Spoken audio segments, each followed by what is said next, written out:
Doctor Kirori Meena जी मंत्री हैं या नहीं किसी को पता ही नहीं है। ना तो उनको रखा जा रहा है, ना उनको हटाया जा रहा है, ना उनको काम दिया जा रहा है, ना उनसे काम करवाया जा रहा है, लेकिन फिर भी वो मंत्री हैं। अभी भी सिर्फ कांग्रेस को कोसना, कांग्रेस की सरकारों को गालियां देना या नेताओं को भला बुरा कहना, ये शोभा नहीं देता। चाहे नौकरियां हो, चाहे लॉ एंड ऑर्डर हो, चाहे महंगाई हो, चाहे निवेश हो, सिर्फ घोषणा ही हुई है 1.25 साल में। भाई एनएसयूआई के इकाई ने एक अच्छा कार्यक्रम किया है। वो साइकिल यात्रा के माध्यम से नौजवानों को जागरूक कर रहे हैं।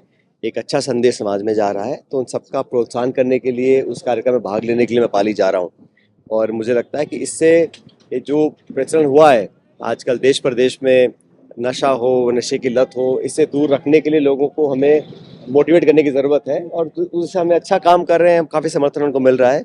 मुझे उम्मीद है कि अच्छा एक कामयाब उनका आयोजन रहेगा। सर, प्रदेश के विजयनगर में सबसे बड़ा ब्लैकमेल कांड वापस देखने को मिल रहा है। कांग्रेस देखिए, ये 1.25 साल से लगभग सरकार बीजेपी की है राजस्थान के अंदर, और इतने दावे किए हैं सरकार ने, आंकड़े प्रस्तुत किए हैं। हकीकत ये है कि लॉ एंड ऑर्डर, महिला उत्पीड़न, इस प्रकार के घिनौने अपराध लगातार बढ़ रहे हैं।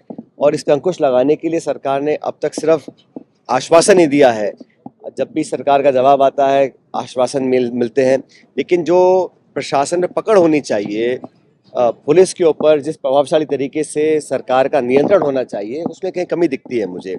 और इच्छा शक्ति भी कमी है, उनकी प्रायोरिटीज अलग हैं। और दुख की बात है कि इस प्रकार के प्रकरण सामने आते हैं और समाज में लोगों में बहुत आक्रोश है। हमारी पार्टी ने विधानसभा के अंदर, विधानसभा के बाहर लगातार मुद्दों को उठाया है, लेकिन सरकार की जो लचर रवैया है, उसी का परिणाम है कि इस प्रकार की घटनाओं को अंजाम दिया जा रहा है। सचिन जी, लेकिन जिस तरह से विपक्ष की जो भूमिका रहती है हमेशा से ऐसे गंभीर मुद्दों पर, इस बार पे बिल्कुल भी नजर नहीं आई। नहीं, ऐसा नहीं है। हम सब लोगों ने इस मुद्दे को उठाया है और न्याय मांगने की गुहार हम लोगों ने सरकार से लगाई है। लेकिन जैसा मैंने कहा कि जो रिएक्शन है, जो रिस्पॉन्स है, जिस तरीके से सरकार को काम करना चाहिए इस मामले में, नहीं किया गया है। अभी भी मुझे लगता है कि जिस सख्ती से कार्रवाई होनी चाहिए नहीं हो रही है। सर, राजनीति में प्रदेश अध्यक्ष कह रहे हैं कि जो गहलोत सरकार की स्मार्ट फ्री योजना थी, उसमें सरकारी खजाने सरकार को हो गया है। अभी भी सिर्फ कांग्रेस को कोसना, कांग्रेस की सरकारों को गालियां देना या नेताओं को भला बुरा कहना, ये शोभा नहीं देता। अब आपको 1.25 साल में आपने अब तक क्या किया है? अब तक किस जो योजना पहले थी उनको सबको बंद किया है। और चाहे नौकरियां हो, चाहे लॉ एंड ऑर्डर हो, चाहे महंगाई हो, चाहे निवेश हो, सिर्फ घोषणा ही हुई है 1.25 साल में। और 1.25 साल पहला जो साल होता है बड़ा महत्वपूर्ण होता है, तो सरकार ने अपना वो समय गंवाया है। आपसे खींचता सरकार में आज कौन मंत्री है, कौन नहीं, किसी को मालूम नहीं है।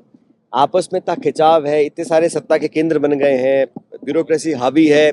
और डॉक्टर किरोड़ी मीणा जी मंत्री हैं या नहीं किसी को पता ही नहीं है। ना तो उनको रखा जा रहा है, ना उनको हटाया जा रहा है, ना उनको काम दिया जा रहा है, ना उनसे काम करवाया जा रहा है, लेकिन फिर भी वो मंत्री हैं। तो ये जो असमंजस है, किस लिए, क्या मजबूरियां हैं? सरकार में डिपार्टमेंट है, आपने शपथ दिलवाई है किसी व्यक्ति को, या तो उनसे काम कराओ या उनको फ्री कर दो। दोनों काम नहीं कर पा रहे हैं।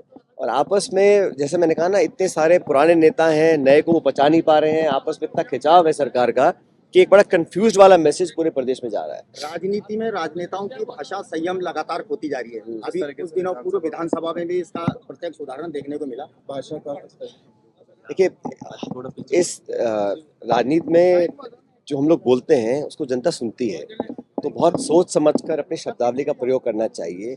अभी कुछ दिन पहले जो सदन के अंदर स्वर्गीय इंदिरा गांधी जी को लेकर जो बातें बोली गई, वो अशोभनीय थी। और मुझे लगता है कि ये बात सिर्फ कांग्रेस पार्टी की नहीं, पूरे देश के लिए है कि जब कोई व्यक्ति दुनिया में ना हो, खासकर ऐसा व्यक्ति जिसने देश के लिए अपनी शहादत दी हो, जिसकी प्रधानमंत्री रही हो और भारत रत्न उनको मिला हो, उनके प्रति इस प्रकार व्यंग्यात्मक टिप्पणी करना, शब्दों का प्रयोग करना बड़ा गलत था। लेकिन जनरली मुझे लगता है कि हर व्यक्ति को, हर नेता को सोच समझ के अपने शब्दों का प्रयोग करना चाहिए। और अगर आप किसी के प्रति मान, सम्मान, आदर प्रकट नहीं कर सकते, तो उस पर छोटी और ओछी भाषा का प्रयोग बिल्कुल नहीं करना चाहिए। अभी आरएलपी ने जो सांसद हैं हनुमान बेनीवाल, उनका भी एक बयान आया था जिन्होंने भाजपाइयों को नौसी किया और कांग्रेसियों को कार्टून काट। मैंने ऐसा कोई बयान देखा नहीं है। हाँ सर, नियुक्तियां अभी भी अजमेर में अटकी हुई। आप पिछली बार भी आए थे, आपने कहा था कि जल्दी नियुक्तियां होगी। सारी हो रही हैं भाई। अब तो हम लोगों ने मंडल अपने बना दिए हैं और प्रदेश कांग्रेस कमेटी ने दिशा निर्देश भी दिया है। हमारे सारे सेक्रेटरीज लगातार दौरे कर रहे हैं, मीटिंग्स ले रहे हैं। और सरकार ने जो निकाय चुनाव थे उनको पोस्टपोन किया है, लेकिन हमारी जो इकाइयां हैं बड़ी सक्रिय है और पूरे प्रदेश भर में, क्योंकि विधानसभा का सत्र चल रहा है, लेकिन सभी लोग दौरे कर रहे हैं और जनता के साथ अपने आप को कनेक्ट कर रहे हैं। राजस्थान में जो सरकार बनी पिछले विधानसभा चुनाव के बाद, सरकार बहुमत मिलने के बाद से ही लगातार जनता को निराशा देखनी पड़ी है।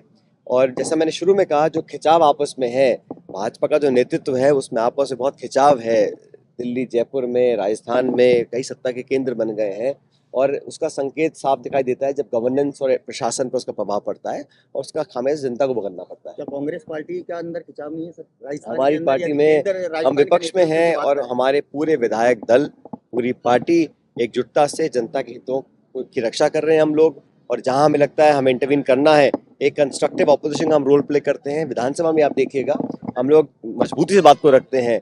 और कांग्रेस की ताकत ये रही है कि हम एक मास बेस्ड पार्टी हैं, सब लोगों को साथ लेकर चलते हैं और यही मुझे लगता है हम इसका लाभ मिलेगा अगले 4 साल के बाद जो आपको चुनाव नहीं लगता होंगे। सर राजस्थान में नेतृत्व बदलने की जरूरत है कांग्रेस को आपको? हम सब मिलकर ही काम कर रहे हैं, अलग अलग व्यक्ति को जिम्मेदारी दी हुई है, जिसको जो जिम्मेदारी दी है वो बखूबी निभा रहा है उसको। बिल्कुल।